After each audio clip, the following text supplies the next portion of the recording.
সেদিন আমরা দুজন স্ট্রিট ফুড খেতে ফার্মগেট গিয়েছিলাম। এটা আমার খুব পছন্দের একটা জায়গা। এখানে বিখ্যাত চিতই পিঠা পাওয়া যায়, যেটা আমি খাওয়ার জন্য ওকে সবসময় বায়না করি যে আমি এখানেই যাব খাওয়ার জন্য।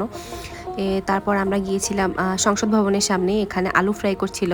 তো ঢাকায় অনেক জায়গাতে আলু ফ্রাই পাওয়া যায়, বাট এই আলু ফ্রাইটা আমার কাছে একটু ডিফারেন্ট লেগেছে। অনেক ধরনের মশলা অ্যাড করে, প্লাস ওর উপরে একটা সম্ভবত বেসন বা আতপ চালের ক্রামস দেয়, যেটা খুবই ক্রিস্পি হয়, অনেক টেস্টি হয়।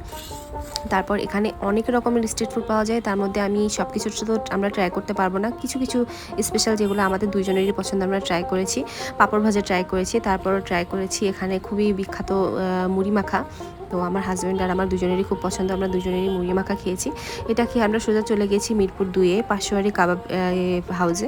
এটা মিরপুর শপিং কমপ্লেক্সের অপোজিটে। আমার কাছে ঢাকার মধ্যে বিখ্যাত কাবাব এখানেই মনে হয় পাওয়া যায়।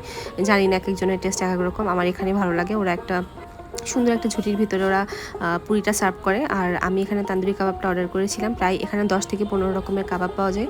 আর কাবাবগুলো অসাধারণ টেস্ট, প্লাস এই কাবাবের সঙ্গে যে একটা চাটনি দেয়, এই চাটনিটা আমার কাছে বেশি ভালো লাগে, যেটা পুরি দিয়ে খেতে খুবই মজা লাগে।